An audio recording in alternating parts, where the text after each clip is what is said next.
Hello and welcome to the Bible Difficulties and Answers podcast. I'm your host, Lance Smith. In today's finale of our multi-week four-part episode of podcasts centered on Cain, our focus delves into the intriguing question of how Cain could have married a relative without transgressing the bounds of incest. Our exploration last week debunked the notion that Cain sought a wife from a neighboring populace outside the lineage of Adam and Eve, and that's aligning more closely with prevailing incredible scholarship.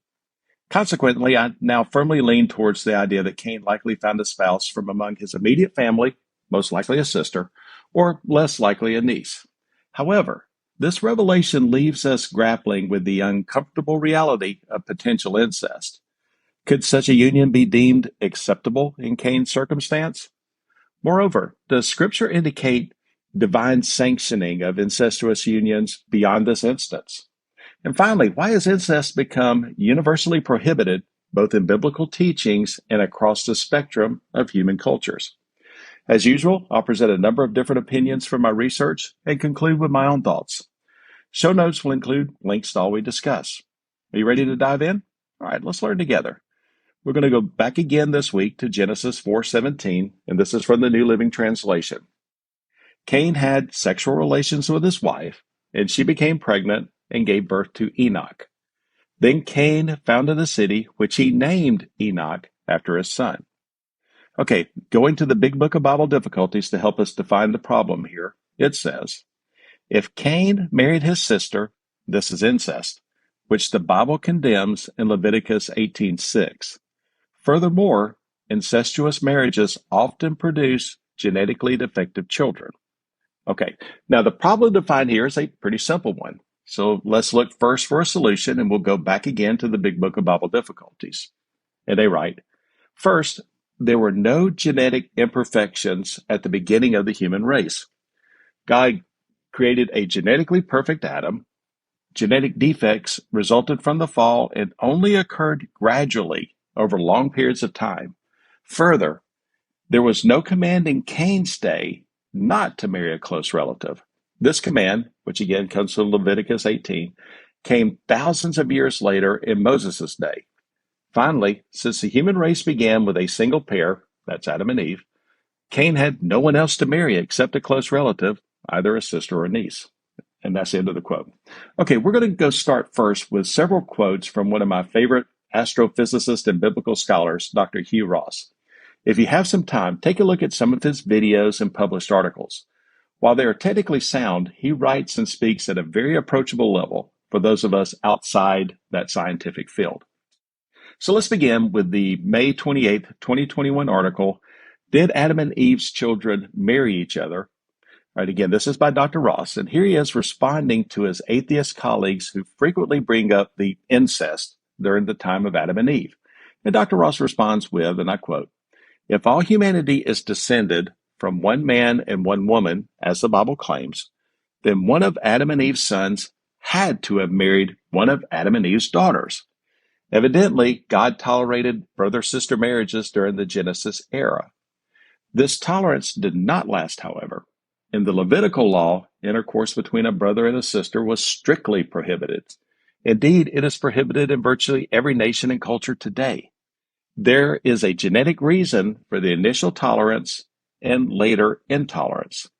Animal breeding experiments show that one can have a brother mate with a sister for about 20 consecutive generations before there is a significant risk of propagating a serious genetic defect.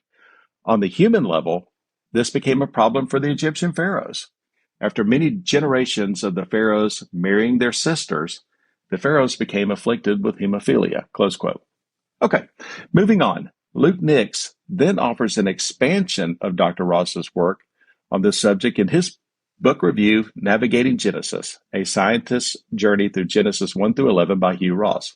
And this is from July 19th, 2014, when he writes, and I quote, Dr. Ross addresses several questions regarding the extent of Cain's sin, that's the murder, his finding a wife, and the issue of incest. Genesis gives the impression that Cain's murder started a trend that was too common among the ancients within a few generations. Based on the lifespans recorded in Genesis, These are addressed in the next chapter of that book. The human population growth potential was exponential, and Cain could have easily found a wife if he waited a few generations before he married. The close blood relationship of any potential wife does cause a modern person to question its truthfulness because of the results of incest. However, Ross explains that genetic defects resulting from incest do not manifest until the first several dozen generations down the line, so it would not be an issue with these first human beings, close quote. Okay, let's keep in mind here that we're not talking about an extremely limited population size at this time. Dr. Josh McDowell, from his article, Where Did Cain Get His Wife?, writes, and I quote, assuming the accuracy of the Genesis account and considering the length of lives recorded, it's about 900 years on the average, a very sizable population could have developed very rapidly. Using conservative guesses as to the size of families and average age, there easily could have been several million people living at the time of the death of Cain, close quote. Okay, back to me. We can see how the genetic issues weren't of major concern at this time, and the population was expanding exponentially. Still, contrary to what some may think, Cain was not the only individual in the Bible who was involved in an incestuous marriage. From Answers in Genesis, in the blog post, Who Was Cain's Wife, helps drive this point home, and I quote, Christians who have a problem with this answer need to remember that Noah's grandchildren must have married brothers, sisters, or first cousins. There were no other people around. Abraham married his half-sister. Isaac married Rebekah, the daughter of his cousin Bethuel. And Jacob married his cousins Leah and Rachel. Clearly, the Bible does not forbid the marriage of close relatives until the time of Moses. Also, it's rather ironic for evolutionary skeptics to mock the biblical position that all people are descendants of the first man and woman. These evolutionists believe that all living organisms are descendants of the first living cell that somehow sprang to life from non-living material, close quote. All right, returning to my perspective here, I must confess my enjoyment when biblical scholars challenge atheist evolutionists. The Darwinian evolutionary hypothesis remains unresolved when it comes to the issue of incest. The only plausible scenario would involve the sudden emergence of multiple pairs of beings, presumably pre-human, which raises numerous logical fallacies. Yet, even with such a proposition, it fails to absolve them from addressing the necessity of early incest in their proposed solutions. Now, it's beneficial to examine the concept of incest as understood in biblical times compared to our contemporary perception. Now, from gotquestions.org, in an article titled, Why Did God Allow Incest in the Bible? And I quote here, and it's a rather long one. Another consideration is that incest today almost always involves a prepubescent or powerless victim, and the perpetrator is abusing his or her authority with the goal of unilateral sexual pleasure. By that standard, the incest of the Bible has nothing whatsoever in common with modern-day incest. There was no power difference between Cain and his wife, for example. The goal of Abraham and Sarah's marriage was to create a family. Intermarriage among close family members was a necessity in the generations immediately following Adam and Noah and was not a sinful perversion of sex.